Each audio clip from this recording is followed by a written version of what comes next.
आता खर्द्या संगतवाले आदरणीय अण्णासाहेब त्यांच्या अमृतवाणीने बाबा जय गुरुदेवजी महाराज यांचे विचार सांगून सर्व श्रोत्यांना निहाल करतील असे मी अण्णासाहेबांच्या चरणी प्रार्थना करतो. जय गुरुदेव.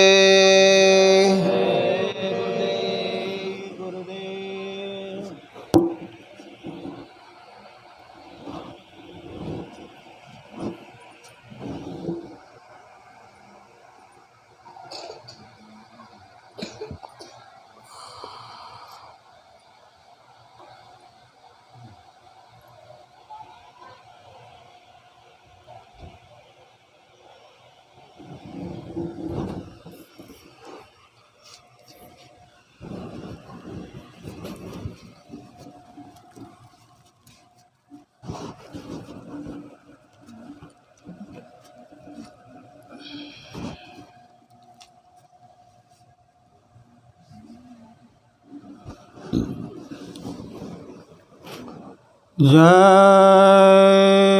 गुरुदेव. जय गुरुदेव. जय गुरुदेव नाम किसका? प्रभु का. जय गुरुदेव नाम किसका? प्रभु का. ये नाम नहीं इंसान का, ये नाम है भगवान का. तो प्रेम से बोलो जय गुरुदेव. जय गुरुदेव. जय गुरुदेव.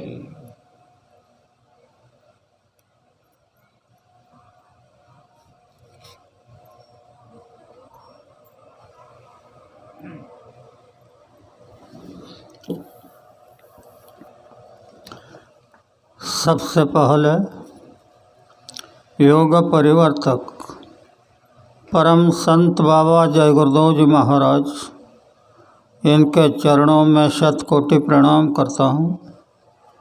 साथ ही साथ जिसने यह त्रिलोक की रचना बनाई उस ईश्वर को प्रणाम, उनकी दृश्य अदृश्य शक्तियों को प्रणाम, और यहाँ पर उपस्थित संतपुला गांव के सभी सज्जन भाई और बहनें, अगल बगल से आए हुए सत्संग प्रेमी भाई और बहनें, सबको प्यार भरा जय गुरुदेव.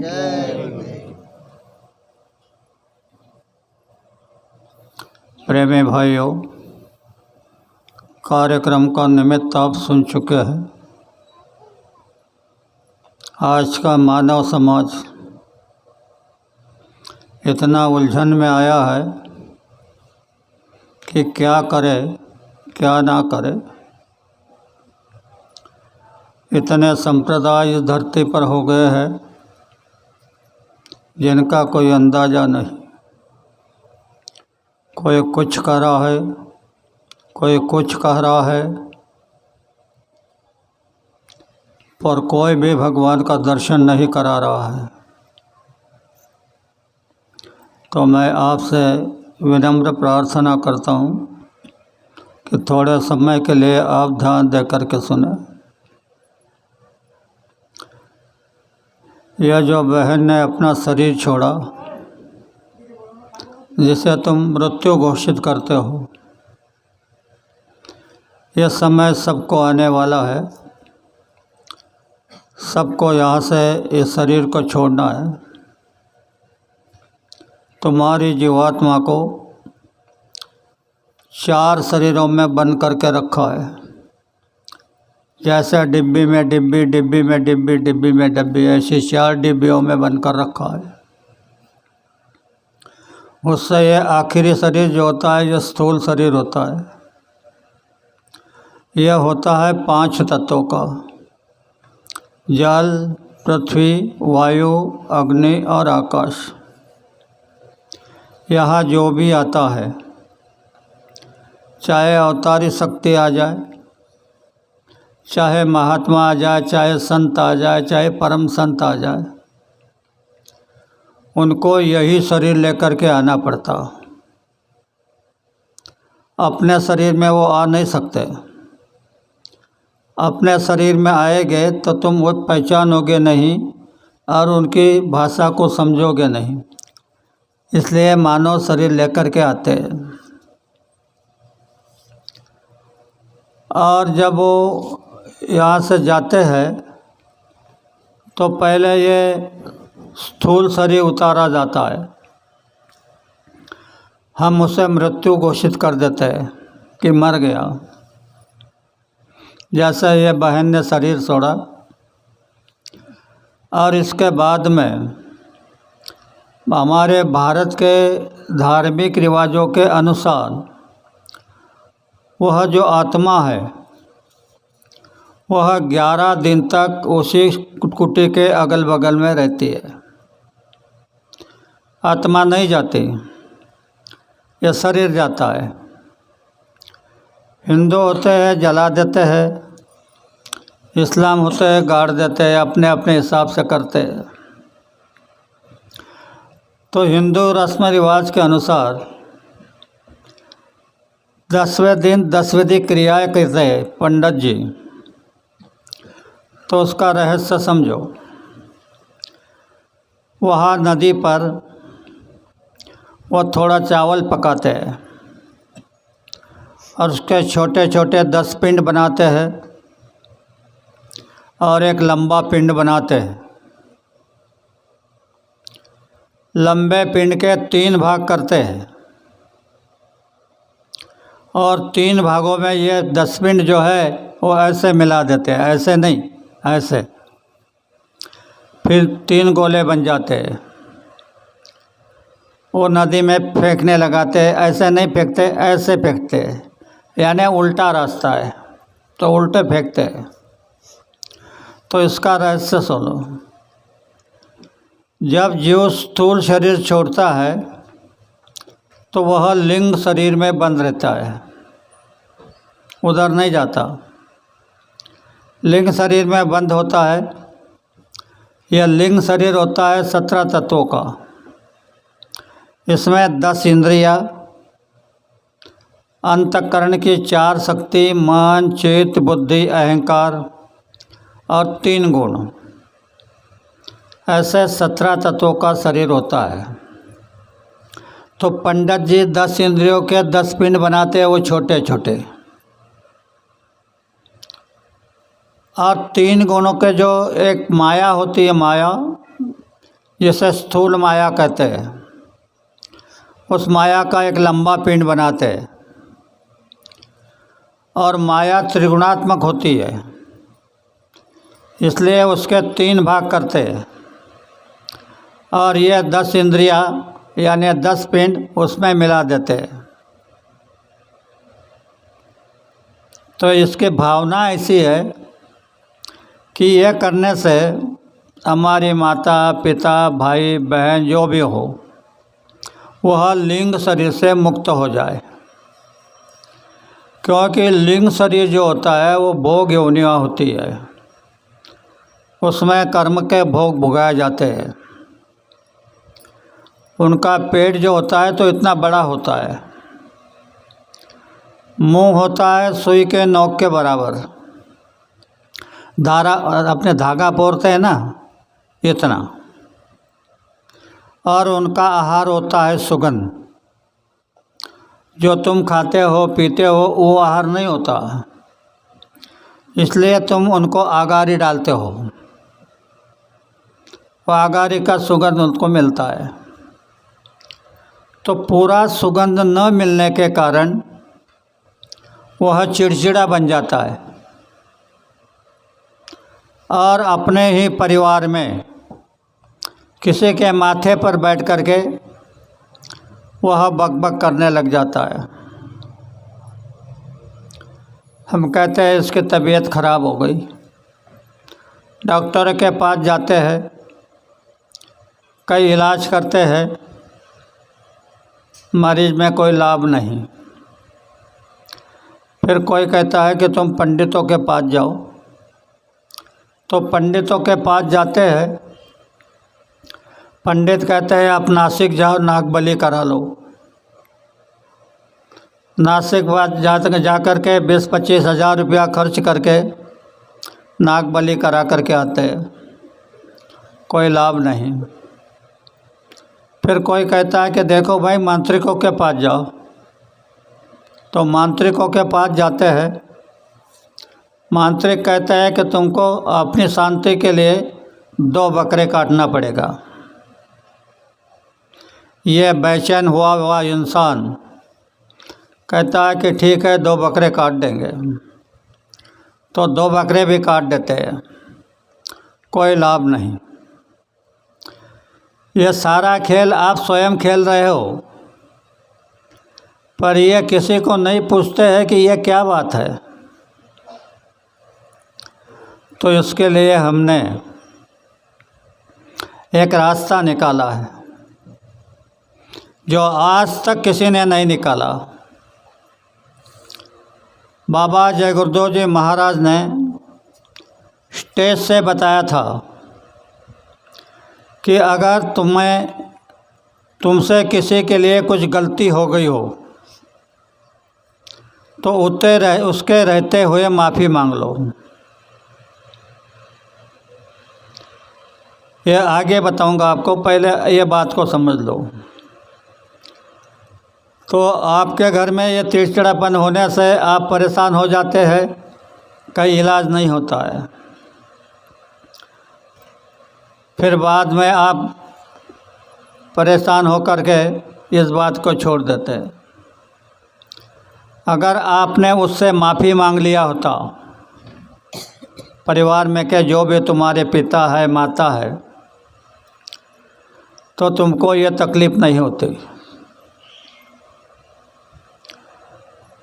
और आपको किसी प्रकार का ये बात भी नहीं करनी पड़ती कि डॉक्टर या अपने करना सीख जाना या कुछ नहीं करना पड़ता। तो प्रेमी भाइयों और बहनों, यह धरती पर अभी अभी हमारे विशाल साहब ने बताया कि काल के एजेंटों ने जीवों को गलत रास्ता बता दिया। अब काल के एजेंट आप क्या जानोगे? यहाँ पर जब सबसे पहले संत आए तो कबीर आए। ज़रा सत्संग सुनो। कबीर आए, कबीर आने लगे तो ईश्वर के पास गए, जिसे काल कहते हैं। कहने लगे मैं मृत्यु लोक में संत मत लेकर के जा रहा हूँ। तो ईश्वर ने कहा ना, यह मेरा देश है या मेरा हुक्म है, मेरे कानून है, तुम्हारा सतमत तुम्हारे सतदेश में जाने दो। तो कबीर ने सतपुरुष का लिफाफा यानी सर्टिफिकेट दिखाया, खाली कागज। तो काल थर थर काँपने लगा। इस शब्द पर अच्छी तरह ध्यान में रखो। जब लिफाफा दिखाया तो काल थर थर काँपने लगा। कहने लगा भाई तुम्हारे पास में सतपुरुष की ऑर्डर है तो तुम जा सकते हो, लेकिन मेरे नियमों को तोड़ना नहीं। बोले क्या नियम है तुम्हारे? जीवों को पिछले जन्म का याद मत दिलाना। संत तो जानते हैं तुम किस जन्म से आए हैं, कैसे आए हैं, क्या है, ये सब जानते हैं। तो कहा कि जीवों को पिछले जन्म का याद मत दिलाना। दूसरी बात, अगले जन्म का दृश्य मत दिखाना। अगला जन्म जो है ये इनको दृश्य मत दिखाना। कबीर जी ने कहा तुम्हारी शर्त हमको मंजूर है। बोले और कुछ है? बोले जीवों को समझाकर ला सकते हो, लेकिन कुछ चमत्कार मत करना। चमत्कार के लिए भी संतों को बांध दिया, कुछ चमत्कार मत करना। कहने लगे कि ठीक है, हम कुछ चमत्कार नहीं करेंगे। तो बोले अब जाए? बोले रुको, मृत्यु लोक में तुम्हारा एक व्यक्ति संत मत चलाएगा तो मेरे 12 लोग काल मत चलाएंगे। जो अभी आपको हमारे सर ने बताया कि काल के एजेंट ये 12 लोग यह भी यही बात बताएंगे जो संत बताते हैं वही बताएंगे, लेकिन जानते नहीं। जैसे ब्रह्म, सब बोलते हैं ब्रह्म ब्रह्म ब्रह्म, लेकिन ब्रह्म क्या है यह कोई नहीं जानता। ब्रह्म भेद है अगम अपारा। ब्रह्म का पता यानी भेद अगम है। इनका तुम अंदाज नहीं कर सकते कि इतना बड़ा होगा, उतना बड़ा होगा, इतना छोटा होगा, इतना प्यारा होगा, कुछ नहीं अंदाज कर सकते। ब्रह्म भेद है अगम अपारा, गुरु बिन भेद क्या जाने नुगरा। जब तक गुरु नहीं करोगे तब तक ब्रह्म का भेद आप जान नहीं सकते। गुरु बिन भेद क्या जाने नुगरा, बिन देखे का करा पुकारा। बिन देखे का पुकारते हैं ब्रह्म ब्रह्म, बिन देखे का करे पुकारा। डूब मरे भव सागर में कभी न उतरे पार। पार पड़े कोई बिरला जो सद्गुरु लगन लगाए। अच्छी तरह समझो, पार पड़े कोई बिरला यानी एकाध। वो कैसा? जो सद्गुरु लगन लगाए, जो सद्गुरु से प्रेम करे, सद्गुरु से प्रीति करे, सद्गुरु का आदेश करे, वह जो सद्गुरु लगन लगाए। बिन देखे करे पुकारा, डूब मरे भवसागर में। भवसागर शब्द का तो उल्लेख सब लोग करते हैं, लेकिन भवसागर क्या है? तुम्हारे अंदर न जाने कितनी प्रकार के भावना, उनकी कोई समस्या नहीं, उनका कोई अंदाज नहीं, कई भावना सागर की तरह, तो उसी भावनाओं में डूब जाते हैं। डूब मरे भवसागर में। उसकी एक बात बता रहा हूँ, इधर उधर नहीं जाऊँगा, सीधा बताऊँगा। यहाँ पर तुम सत्संग सुन रहे हो, मैं सत्संग सुना रहा हूँ, तुम्हारे अंदर में भावना उभर आई कि ये सच सुना रहे, क्या झूठ सुना रहे, यानी भावना उभर आई, उसी में तुम आ गए। सत्संग पर कोई ध्यान नहीं, तो उसी भावना में डूब करके मर गए, कोई लाभ नहीं। इसलिए बाबा जी कहते हैं कि सत्संग में जाओ तो आपने सारे विचार जो है पोटली में बांध करके घर रख दो और फिर सत्संग में जाओ। फिर सत्संग के वचन सुनो और उन पर रात को मंथन करो, तब कहीं धीरे धीरे धीरे आपके समझ में आने लगेगा। पहले तो गुरु महाराज ने ये कहा, पुरानी बातों अगर इसमें डाल दी तो तुम्हारे समझ में नहीं आएगा कि ज्ञानेश्वर महाराज ने ये कहा, तुकाराम महाराज ने ये कहा, वो महाराज ने ये कहा। ऐसे तो कितने महाराज हो गए। किसने तुमको ये कहा कि स्वर्ग का सुख धर पे दे दूँगा? ऐसा कोई महात्मा ने कहा है कि स्वर्ग का सुख मैं तुम्हें धरती पर दे दूँगा? तो इनको बीच में डालने की कोई ज़रूरत नहीं है। बात यह है, बाबा जी ने कहा, तुम अगर मेरी बात को मानोगे, मेरे कहने पे चलोगे, मेरे दिए हुए नाम का रटन करोगे, तो मैं इसी धरती पर तुम्हें सतयुग का स्वागत, स्वर्ग का स्वागत दे दूँगा। जो स्वर्ग में चीज़ें हैं वो तुमको मैं यही दे दूँगा। अब इस पर हमारे ध्यान नहीं, क्या ध्यान जाएगी? 12 लोग तो काल मत वाले हैं, काल मत के अंदर उनके शब्द मुख में कोई आता ही नहीं, तो क्या समझोगे? इसलिए सत्संग ही सुनो, काल के मत को कभी सुनना मत। तो सत्संग सुनो। सत्संग सुनोगे तो धीरे धीरे, पहले ये कह दिया कि पहले तो ले लो संत की शरण। संत की शरण लेना यानी नाम का दान ले लो। जो पहुँचे हुए संत है उनसे नाम का दान ले लो, आपको मिल चुका है, नाम का दान मिल चुका है।